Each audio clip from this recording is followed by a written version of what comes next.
आज की इस स्पिरिचुअल क्लास में आपका बहुत बहुत स्वागत है। और आज हम विचार माला और सूत्रावली इस पुस्तक का अध्ययन करेंगे। इसमें क्या लिखा हुआ है।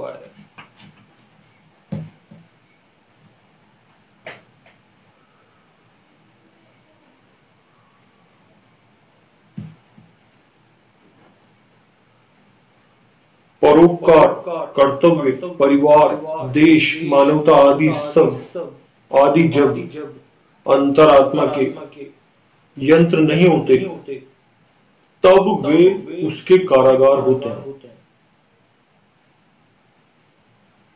परोपकार, कर्तव्य, परिवार, देश और मानवता, ये सबसे ज्यादा काम में लिए जाने वाले शब्द हैं।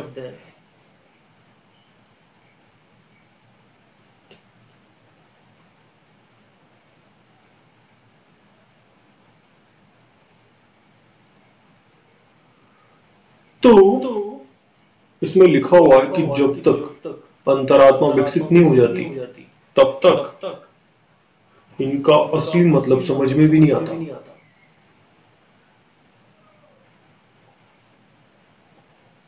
और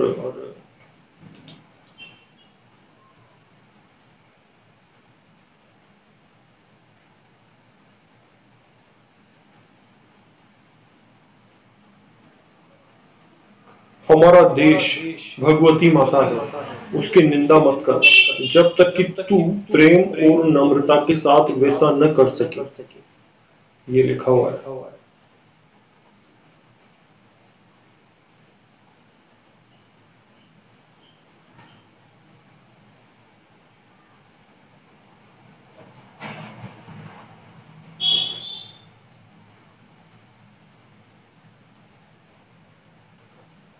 भूतकाल के सांचों को तोड़ डालो, परंतु उनकी स्वाभाविक शक्ति है और मूल भावना को सुरक्षित रखो, अन्यथा तुम्हारा कोई भविष्य ही नहीं रह जाएगा।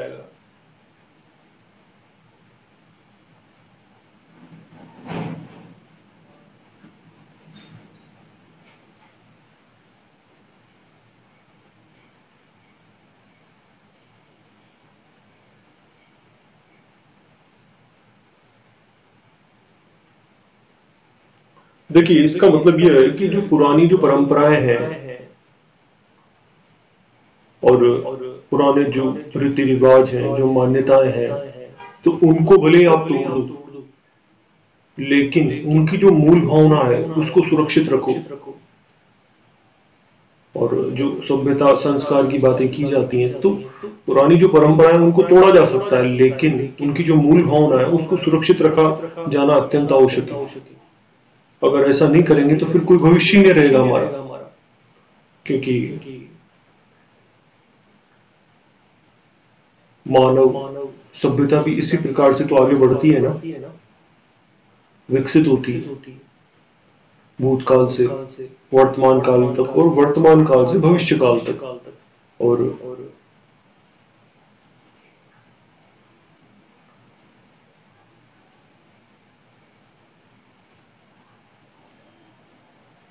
विकास और सुधार ये लगातार चलता ही रहता है।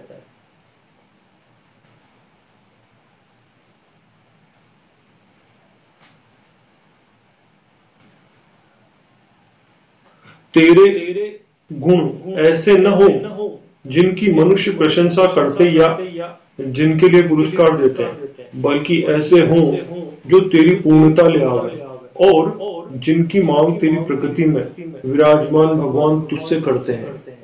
ये लिखा हुआ है इसमें। मतलब हमको दूसरों से प्रशंसा प्राप्त करने के लिए कार्य नहीं करना है, बल्कि हमें अपने आप को पूर्ण बनाने के लिए कार्य करना है। ये लिखा हुआ है इसमें।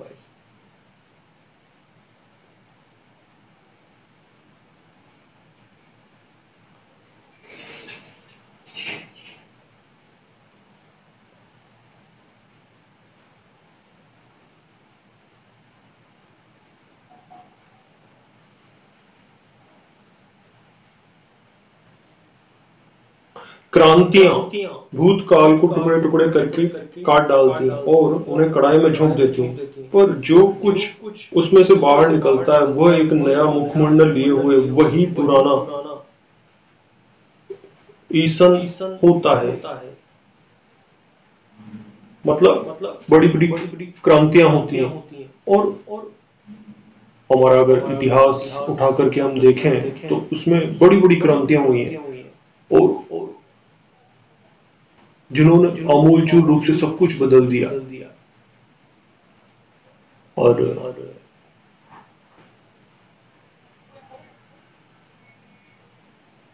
ऐसा लगा कि एक नए युग की शुरुआत हो गई, लेकिन वास्तव में ज्यादातर ऐसा हुआ कि भूतकाल ही एक नया रूप लेकर के फिर से आ गया।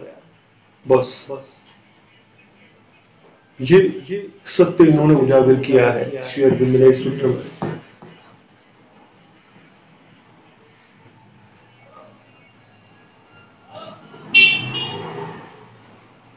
नास्तिकता मठ मंदिरों और गिरजाघरों की बुराइयों तथा संप्रदायों की संकीर्णता के विरुद्ध एक आवश्यक प्रतिवाद है। भगवान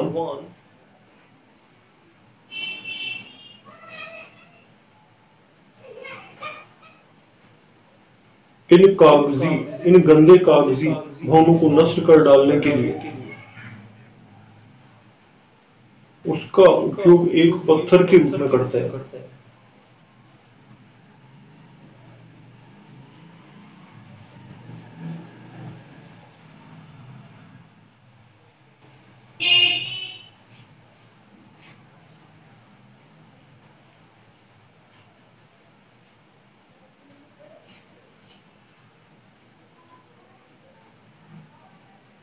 भगवान जो बुरी से बुरी परीक्षा लेते हैं तब वो अच्छे से अच्छा पद दिखाते हैं। जब वो कठोरता पूर्वक दंड देते हैं तब वो संपूर्णतः प्रेम करते हैं। जब वो प्रचंड रूप से विरोध करते हैं तब वह पूर्ण रूप से सहायता करते हैं। यह है भगवान के काम करने का तरीका, जिसको कोई नहीं जानता। ये बिल्कुल सच है। मैंने एक बार कहा था आपसे कि ऐसी परिस्थितियां और ऐसे लोग जिनसे हम सबसे ज्यादा घृणा करते हैं, सबसे ज्यादा बुरा समझते हैं, वास्तव में वही सबसे बड़ी सहायता होती है भगवान की। और बड़ी विपत्तियों में से बचाने के लिए छोटी विपत्तियों को भेजा जाता है कुछ समय के लिए। यह है भगवान के काम करने का तरीका।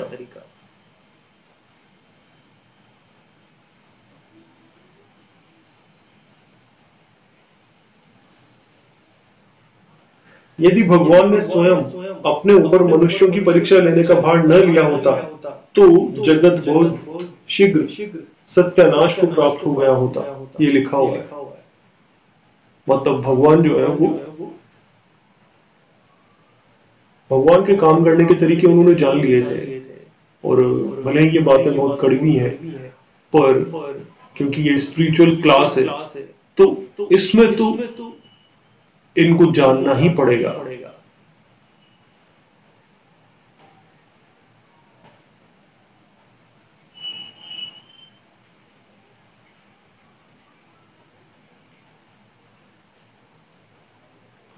अपने भीतर अपनी परीक्षा होने दो, जिससे कि तुम संघर्ष के अंदर अपनी निम्नमुखी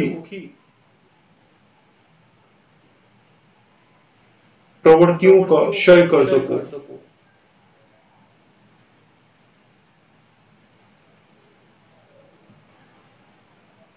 यदि तुम पवित्र बनाने का काम भगवान के ऊपर छोड़ दो तो वह अंतर की तुम्हारी सभी बुराइयों को नष्ट कर देंगे। पर तुम यदि अपने आप अपना पथ निश्चित करने का आग्रह करो तो तुम बहुत अधिक बाहरी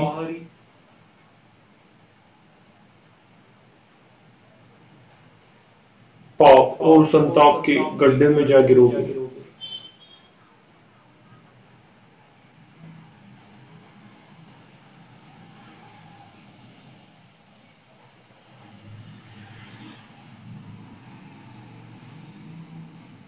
मैं भी पहली बार ही पढ़ रहा हूं इस पुस्तक को।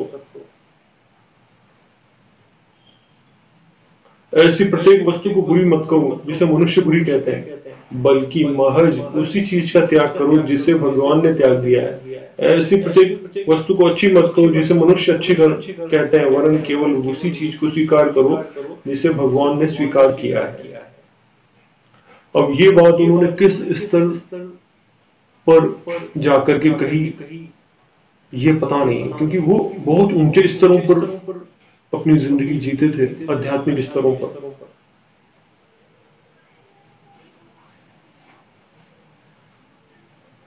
संसार में मनुष्य के पास बस दो ज्योतियां हैं, कर्तव्य और सिद्धांत। परंतु जो व्यक्ति भगवान के पास पहुंच गया है, उसने इन दोनों से अपना नाता तोड़ लिया है और इनके स्थान में भगवान की इच्छा को ला बिठाया है। यदि इसके लिए मनुष्य मुझे गाली दे तो हे भगवान के यंत्र, तुम उसकी कोई परवाह मत करो, क्योंकि वायु या सूर्य की भांति पालते और मारते हुए अपने रास्ते पर आगे बढ़ते जाओ।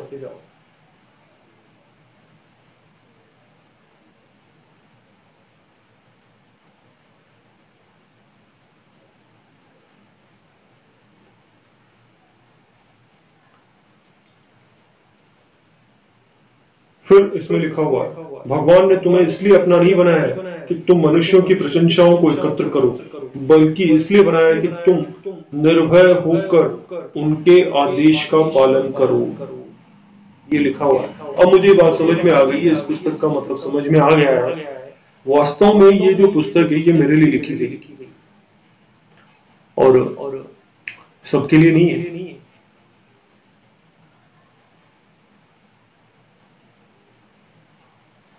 क्योंकि इसमें लिखी हुई बातें तो असंभव है समझना। और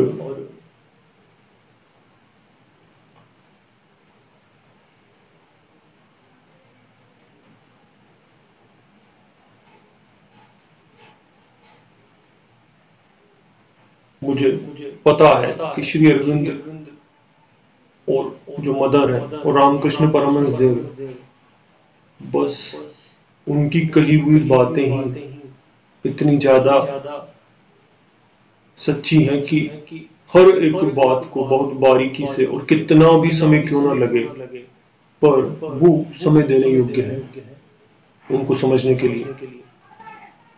और उनका जो असली मतलब है वो हमें जानना ही होगा, क्योंकि ये उच्चतम सत्य है इस पृथ्वी पर जो उपलब्ध है ईश्वर के जगत का। और हम ये असंभव प्रयास अवश्य करेंगे और हमारी क्लासेज का में इनको डिस्कस किया जाएगा। अभी के लिए इतना ही, धन्यवाद।